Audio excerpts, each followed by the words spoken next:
अजीर्णे भेषजं वारि जीर्णे वारि बलप्रदम् भोजने चामृतम वारि भोजनान्ते विषप्रदम्। अपच की स्थिति में जल पीना दवा के समान होता है। भोजन पचने के बाद जल पीने से शरीर का बल बढ़ता है। भोजन के बीच में जल पीना अमृत के समान होता है, परंतु भोजन के अंत में जल पीना विष के समान हानिकारक होता है। निर्गुणस्य हतं रूपं दुःशीलस्य हतं कुलम् असिद्धस्य हता विद्या अभोगेन हतं धनम। गुणहीन व्यक्ति का रूपवान होना व्यर्थ है। दुष्ट स्वभाव वाले व्यक्ति का कुल नष्ट होने योग्य है। जिसमें किसी कार्य को सिद्ध करने की शक्ति न हो ऐसी विद्या व्यर्थ है, और जिस धन का सदुपयोग नहीं किया जाता वह धन भी व्यर्थ है। इस श्लोक में आचार्य ने सद्गुणों और अच्छे आचरण की महत्ता को व्यक्त किया है। असंतुष्टाः द्विजा नष्टाः संतुष्टाश्च महीभृत सलज्जा गणिका नष्टा निर्लज्जाश्च कुलांगना। संतोष रहित विद्वान, संतुष्ट होने वाला राजा, लज्जा युक्त वेश्या और लज्जाहीन कुलीन स्त्रियां नष्ट हो जाते हैं। चाणक्य कहते हैं कि ब्राह्मण को संतोषी होना चाहिए, राजा को महत्वाकांक्षी, वेश्या को लज्जाहीन और कुलीन स्त्री को लज्जा युक्त होना चाहिए।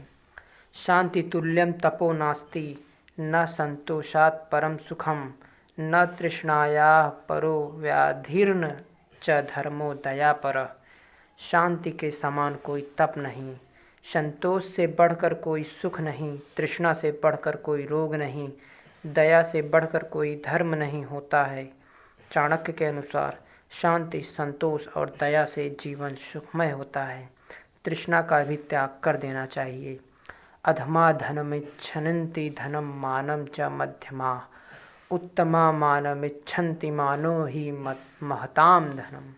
नीच कोटि के लोग केवल धन की इच्छा करते हैं, मध्यम श्रेणी के लोग धन और सम्मान दोनों की, और उत्तम कोटि के मनुष्य केवल आदर सम्मान की ही इच्छा करते हैं। इस श्लोक में चाणक्य यश सम्मान की महत्ता को बताते हुए कहते हैं कि उत्तम कोटि के लोग धन की अपेक्षा सम्मान की कामना करते हैं।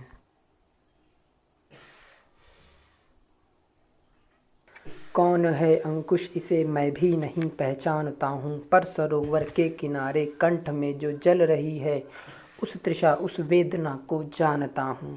सिंधु सा उद्दाम अपरंपार मेरा बल कहाँ है, गूंजता जिस शक्ति का सर्वत्र जय जयकार उस अटल संकल्प का संबल कहाँ है। यह शिला सा वक्ष ये चट्टान सी मेरी भुजाएं, सूर्य के आलोक से दीपित समुन्नत भाल, मेरे प्राण का सागर अगम उत्ताल उच्छल है। सामने टिकते नहीं वनराज पर्वत डोलते हैं, कांपता है कुंडली मारे समय का व्याल।